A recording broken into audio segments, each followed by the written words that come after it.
Olá, pessoal. Essa aqui é a gravação do exercício 5.33. Vamos iniciar com a leitura do enunciado. Ele fala assim: você está baixando duas caixas por uma rampa, uma sobre a outra, como indica a figura 5.53. Você faz isso puxando uma corda paralela à superfície da rampa. As duas caixas se movem juntas a uma velocidade escalar constante de 15 centímetros por segundo. O coeficiente de atrito cinético entre a rampa e a caixa inferior é 0,444 e o coeficiente de atrito estático entre as duas caixas é 0,8. Bom, primeira coisa aqui, entender que ele fala que ele interpreta como se nós fôssemos o moço que está baixando a caixa. Inicialmente, eu anotei os dados aqui numéricos da questão e o primeiro passo sempre é definir o sentido de movimento. O próprio enunciado, ele fala aqui, ó, você está baixando. Ele fala que o menino está descendo os blocos com a corda. Então, isso não é uma escolha nossa, isso foi definido no enunciado. Então, fica definido que o sentido de movimento é para a esquerda, descendo o plano inclinado. O segundo passo é sempre desenhar o diagrama de corpo livre. Nas aulas de teoria, foi conversado que quando eram blocos sobrepostos, nós aconselhamos a vocês a desenhar os blocos individualmente. Porém, aqui, para a resolução caber tudo numa folha, eu fiz tudo junto, mas eu tomei o cuidado de fazer de cor preta as forças que são do bloco de cima, que eu chamei de bloco A, e fiz de vermelho as forças do bloco de baixo, que eu chamei de bloco B. Então, vamos ver as forças da mecânica que atuam no sistema. No corpo de cima, ele está no planeta Terra, então a Terra puxa o corpo para baixo. Nota que a força-peso, ela não está sobre o eixo Y. Também esse corpo de cima está apoiado no corpo de baixo, então existe uma força de contato que eu chamei de normal de A, relembrando que a força normal é sempre perpendicular à superfície. Aqui também já dá para ver que a força-peso está fora do eixo XY, então eu fiz a projeção da sua força na componente X, que é o PAX, e eu fiz a sua projeção PAY, ok? Então eu fiz a projeção dessas duas forças. Então, o que a gente observa? Já existe uma força que é a PAX, que tenta puxar essa caixa A para baixo. Só que o enunciado dá a entender que essa caixa A está parada em relação à caixa B de baixo, porque ele fala que as duas caixas descem juntas. Então, ela tem que estar parada. Então, para ela ficar parada, a gente tem que colocar um atrito no sentido contrário, para equilibrar essa força PAX. Então, como também a gente sabe que essa caixa A está parada em relação à de baixo, esse atrito não é um atrito qualquer, é o atrito estático. Ok? Então, eu acabo de ver as forças no bloco de cima. Só que a gente tem que lembrar dos pares ação e reação. Lembra? A força normal sempre tem um par ação e reação. Como que ela surgiu? O bloco de baixo empurrou o bloco de cima para cima, que é a normal de A. Assim como o bloco de cima empurrou o bloco de baixo para baixo. Então, aqui no corpo B também vai ter a mesma força normal de A, que eu desenhei ela aqui, ó. É a mesma força que é de cor preta, aqui no desenho superior, né? Então, seguindo a terceira lei de Newton, mesma força, mesmo módulo, mesma direção, as duas estão na direção vertical, né? Sentidos contrários e o mais importante, atuando em corpos diferentes. Tudo bem? E o atrito também tem par ação e reação. Então, se no corpo de cima ela está atuando para a direita, no corpo de baixo essa mesma força vai estar atuando para a esquerda. Então, também é o mesmo nome, é o FAT estático. É um par ação e reação, essas duas forças. Então, aí agora eu vou observar quais forças atuam no corpo de baixo. O corpo B está no planeta Terra, a Terra puxa ele para baixo, vai até a componente X e Y, já fiz a projeção, a decomposição dessa força-peso. Essa caixa de baixo está encostada no chão, então o chão empurra a caixa para cima, vai ter a força normal de B, perceba? E, além disso, o mocinho, esse menino, está empurrando a caixa para baixo. Com que força? Com a força de uma corda, que é a força de tração. E se a caixa desce, vai ter um atrito com o chão, que é esse atrito aqui. Só que como a caixa de baixo se move, é o atrito cinético.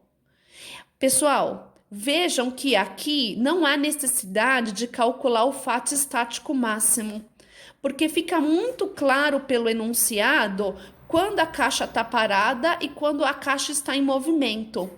Então, como ficou tudo bem claro, bem redigido pelo enunciado, não fiz essa conta matemática. Então, o que é o próximo passo? Escrevi as equações de movimento. Então, eu comecei a escrever a equação de movimento para o bloco A. Vamos olhar o eixo X. Lembra, forças a favor do movimento são positivas e forças contrárias ao movimento são negativas. Então, o PAX, que está a favor do movimento, ela é positiva. E a força de atrito, que é contrária ao movimento, ela é negativa. Como no corpo A só tem essas duas forças na horizontal, só tem que escrever essas duas forças. Isso aqui é igual a massa do corpo A, corpo de cima, vezes a aceleração. Só que a aceleração é zero. Por que eu sei que a aceleração é zero? Porque no enunciado ele fala que o corpo A desce junto com o corpo de baixo, então é como se ele estivesse parado. Então essa aceleração é nula. Então como que eu consigo reescrever essa equação? Coloquei aqui na linha de baixo. Então a gente vê que matematicamente o PAX é igual ao fato estático, ok? Porque a aceleração é nula. Já na vertical, o corpo está parado, né? Então, como que a gente fala? As forças que estão para cima tem que equilibrar as forças que estão para baixo. Na cor preta, só tem para cima a normal de A, e na cor preta só tem o PAY. Então, eu escrevi matematicamente que o PAY tem que ser igual em módulo ao NA. Então, essas daqui são as equações que sobraram para o bloco A. Vamos ver agora o raciocínio para o bloco B?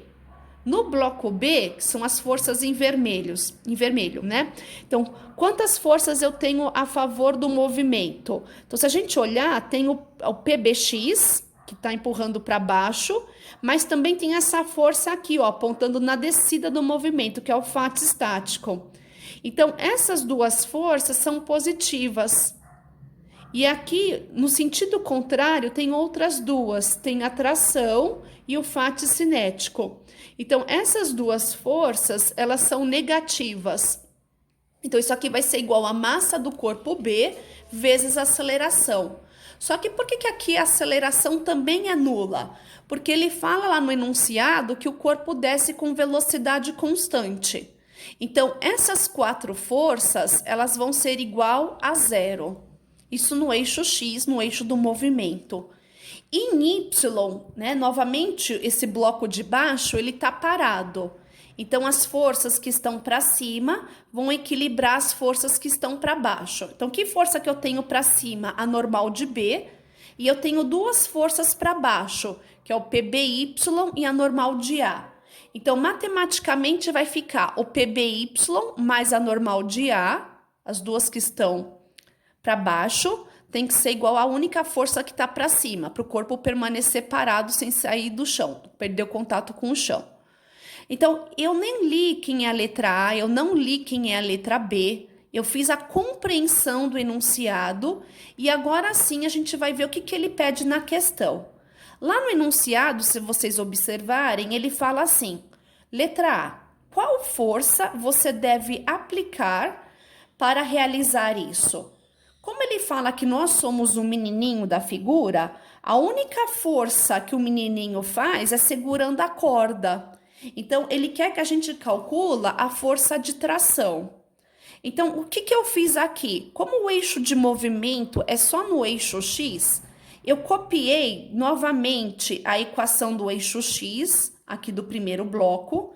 Eu copiei a equação do eixo x do segundo bloco. E eu vou fazer a soma dessas duas equações. É resolver um sistema linear de equações.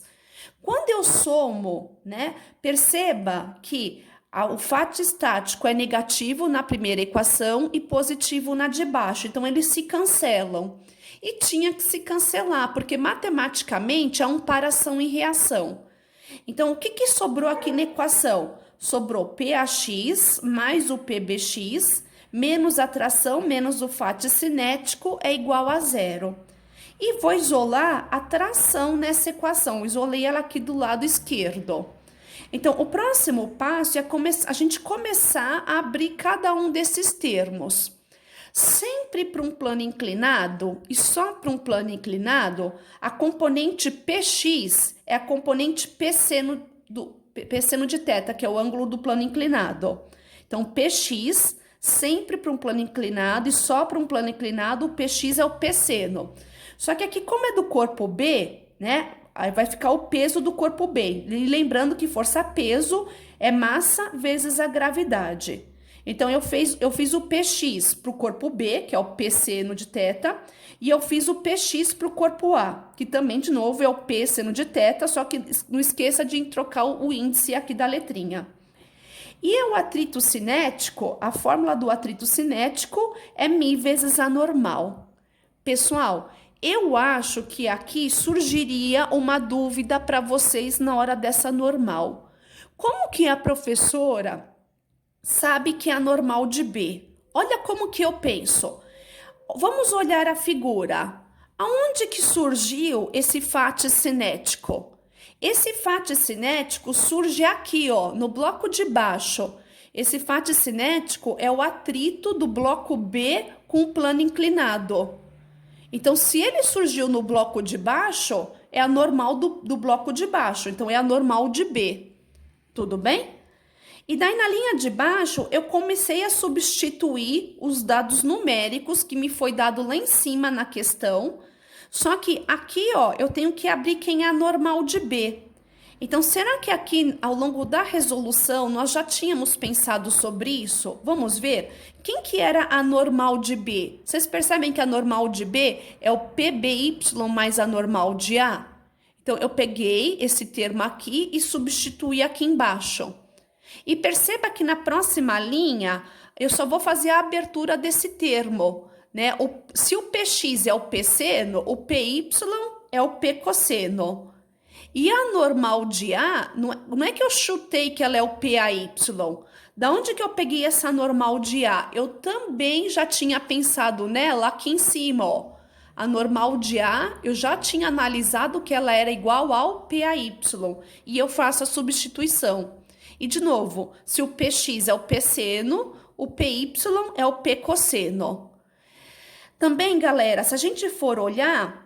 no enunciado, ela não foi fornecido pelo livro o ângulo do plano inclinado.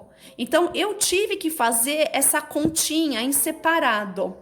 Como ele não forneceu o ângulo θ, ele forneceu os dois catetos do triângulo retângulo. Nós tínhamos o cateto oposto e nós tínhamos o cateto adjacente. Então, se eu tenho os catetos, é mais fácil calcular pela relação trigonométrica da tangente. Então, eu fiz que o θ é o arquitangente do cateto oposto pelo cateto adjacente e calculei pelos dados da questão que o ângulo do plano inclinado era 27 graus e 27,76 graus e eu substituí esses números aqui. Também eu chamo a atenção para vocês que para bater com a resposta do livro, eu usei o G como sendo 9,8. Mas no dia da atividade para nota, vocês vão usar o G igual a 10. E aí eu fui fazendo todas as contas até que eu obtive que a tração era 57,13 newtons. Pessoal, também mais um comentário. Esse exercício tem vários jeitos mais fáceis de chegar, pelo menos mais uma resolução, de chegar nesse mesmo número de uma maneira mais enxuta. vocês podem até fazer, né? Como que vocês teriam que pensar? Pensa como se fosse um corpo único. E daí eu não vou ter que fazer a equação para dois corpos, e sim para um corpo só. A resolução ficaria bem mais fácil. Só que eu acho que esse exercício é muito bom para a gente relembrar os pares ação e reação. E como que isso influencia o corpo de cima influencia o corpo de baixo. Né? Então a gente acaba sendo um exercício de revisão também das leis de Newton. Isso é a letra A, ainda tem a letra B. Na letra B, tá na próxima folha, vamos ver. Só um segundo. A letra B, ele fala assim: qual o módulo, direção e sentido da força de atrito sobre a caixa superior? Então, a primeira coisa, a gente vai ter que olhar a figura e vamos ver qual que é a força de atrito que atua na caixa superior. Vou voltar à folha. Se a gente olhar aqui a figura, a única força de atrito que atua na caixa superior é o fato estático. Então, é essa força que ele quer que você calcula. Mas será que vai ser tão difícil assim calcular esse fato estático? Será que a gente já tem uma equação em que a gente já parou para se perguntar qual que é o fato estático? Vocês percebem por essa equação aqui do bloco A que quem é o fato estático? É só calcular o PAx. Então, foi isso que eu fiz aqui na folha. Ele pede para calcular o fato estático. Eu já sei que ele é igual ao PAx e sempre PX é igual a PC, E a gente abre as contas e vê que aproximadamente é igual a 150 newtons. Né? Então, também é um segundo exercício, além do anterior já gravado e mostrado a vocês, em que a gente vê que fazer toda essa preparação inicial do exercício ajuda na visualização e na compreensão do problema. Pessoal, se alguém tiver dúvidas sobre a resolução desse exercício, mandem as perguntas no fórum.